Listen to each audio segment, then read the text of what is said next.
Pangasinenseng Pulis na sugatan sa Riot sa Ayala Blvd, Kinilala. Para sa detalye, nagbabalik si Idol Jam Victorio.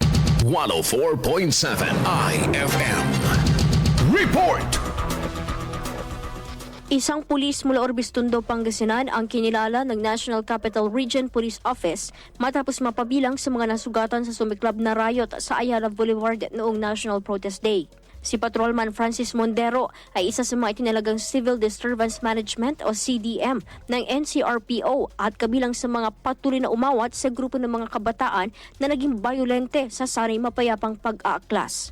Iginawag ng tanggapan ang medalya ng Sugatang Magiting o PNP Wounded Medal na sumasalamin sa pagiging profesional sa kabila ng peligro dahil sa pamamato, pagsusunog at pagwawala ng mga kabataang ralista.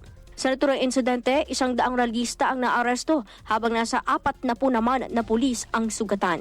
Samantala, iginit ng Philippine National Police ang maximum tolerance upang mapanatili ang peace and order.